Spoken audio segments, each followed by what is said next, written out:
क्या आपको लगता है कि ब्यूटी ही सब कुछ है? जुंजी ईटो की मांगा टोमी आपकी सोच बदल देगी।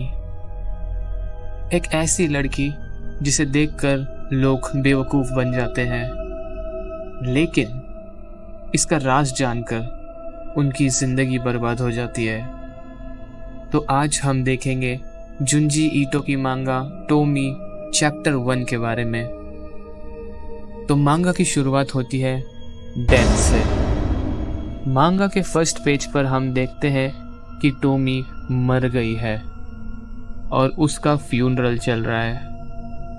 वहाँ पर टोमी के क्लासमेट्स एंड टीचर्स भी मौजूद हैं। बच्चे काफ़ी उदास एंड परेशान थे एंड कुछ क्लासमेट्स को तो यकीन ही नहीं हो रहा था कि ये क्या हो गया। वो कल ही तो टोमी से मिले थे एंड टीचर्स भी काफ़ी दुख एंड परेशानी में है कि टोमी का ऐसा हाल किसने कर दिया। जो टोमी के साथ हुआ था वो जानकर आपके रोंगटे खड़े हो जाएंगे, क्योंकि जब पुलिस को टोमी की बॉडी मिली तो वो कई टुकड़ों में कटी हुई मिली थी। अगले दिन जब सब स्कूल में आए तो पूरा स्कूल यही बातों में डरा हुआ था कि ये क्या हो गया टोमी के साथ। एंड टीचर्स ने भी ये कहा कि लड़कियां आज से अपनी सेफ्टी का ज़्यादा ध्यान रखेंगे। ये सब डिस्कशन चल ही रहा था कि तभी किसी के तेज़ भागने की आवाज़ आती है और अचानक क्लास का दरवाज़ा खुलता है एंड सब लोग दरवाजे की ओर देखते हैं तो उन्हें दिखती है टोमी। सारे लोग काफ़ी घबरा जाते हैं एंड तब टोमी बोलती है, sorry I am late. Tommy का वापस आना सबके लिए एक शॉक था। वो मर चुकी थी, फिर भी वो यही खड़ी थी। सब लोग उसे घूरते रह गए, लेकिन किसी में हिम्मत ही नहीं हुई कि वो उसे कुछ पूछ सके।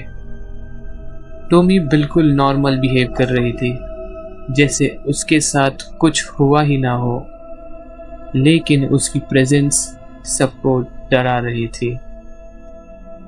टोमी को जिंदा देखकर उसके टीचर बेहोश हो जाते हैं एंड अर्जेंटली उनके लिए एम्बुलेंस भी बुलाई जाती है। यहाँ पर सब लोग डरे हुए होते हैं कि वही कुछ लोग टोमी की खूबसूरती को देखकर पागल हो जाते हैं, इतना कि ये मालूम होते हुए कि टोमी मर गई थी फिर भी वो टोमी को पाना चाहते हैं। पूरी क्लास में टोमी की बस एक ही दोस्त थी और उसकी दोस्त खुश थी कि टोमी अब वापस आ गई। लेकिन उस दिन किसकी मौत हुई थी फिर? अब कहानी पास्ट में जाती है, जहाँ पर टोमी का एक बॉयफ्रेंड होता है, यामामोटो। बट टोमी उसको चीट करती है अपने ही क्लास टीचर, जिसका नाम होता है ताकेगी। एक दिन स्कूल के सब बच्चे पिकनिक पर जाते हैं, जहाँ पर मिस्टर ताकेगी भी होते हैं। वो बच्चों को बोलते हैं कि आप सबको जो करना है करो। तो सारे बच्चे वॉलीबॉल खेलने लगते हैं और मिस्टर ताकेगी पहाड़ के किनारे बैठ जाते हैं। यहाँ टोमी की फ्रेंड उसे बुलाती है खेलने, बट टोमी मना करके अपने क्लास टीचर के पास जाकर बैठ जाती है एंड वो बोलती है कि अब तो आप अपनी वाइफ को डिवोर्स देंगे ना? तो मिस्टर ताकेगी बोलता है, हरगिज़ नहीं। यहाँ टोमी का बॉयफ्रेंड उसको देख लेता है कि वो अपने क्लास टीचर के पास बैठी है, तो वो उसके पास जाता है। बस तो तब टोमी बोलती है कि आई एम प्रेग्नेंट। ये सुनकर टोमी का बॉयफ्रेंड काफ़ी गुस्सा हो जाता है एंड दोनों के बीच में आर्ग्यूमेंट स्टार्ट हो जाती है।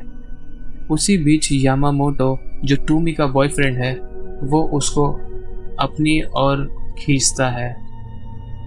तब टोमी उसको धक्का मार के आगे की तरफ चली जाती है, बट वहीं पर उसका पैर फिसल जाता है एंड वो पहाड़ से सीधा नीचे गिर जाती है। उसका बॉयफ्रेंड एंड टीचर ये सब देखकर शॉक में चले जाते हैं। टोमी की बॉडी के पास बच्चे इकट्ठा हो जाते हैं कि देखने कि वो जिंदा है या नहीं। टॉमी का बॉयफ्रेंड इसका जिम्मेदार खुद को मान लेता है। तब वही कुछ बच्चे बोलते हैं कि वो तेरी वजह से नहीं गिरी, वो तो अपने आप गिरी है, उसकी हालत की जिम्मेदार वो खुद है। तब ही यामामोटो एम्बुलेंस को कॉल करने जाता है तो उसके टीचर मिस्टर ताकेगी उसको रोक लेता है एंड उसके क्लास के कुछ बच्चे जो जंगल में लकड़ी काटने की प्रैक्टिस करने आते हैं उनको बोलता है कि अपने औजार ले आओ एंड सब लड़कों को बोलता है कि सब अपने ऊपर के कपड़े उतार दो एंड लड़कियां ध्यान रखे कि कोई पीछे मुड़ के ना देखे। फिर टॉमी का टीचर और कुछ स्टूडेंट्स टॉमी की बॉडी को काटने लगते हैं।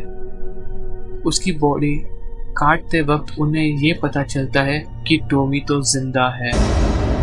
तब टॉमी के टीचर मिस्टर ताकेगी उसका गला काट देता है एंड सब स्टूडेंट्स को बोलता है कि उसने टॉमी के 42 टुकड़े कर दिए हैं।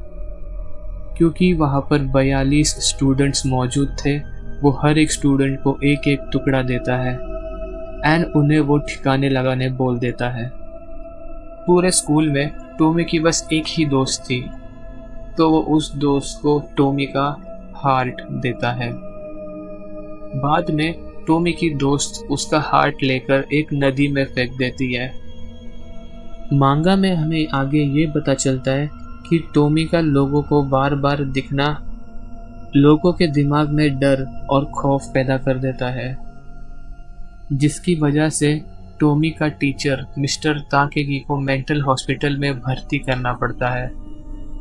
ये घटना के 3 दिन बाद टॉमी की फ्रेंड अपने पेरेंट्स के साथ नई जगह शिफ्ट हो जाती है, जहाँ पर अब वो समुंदर को भी देख सकती थी।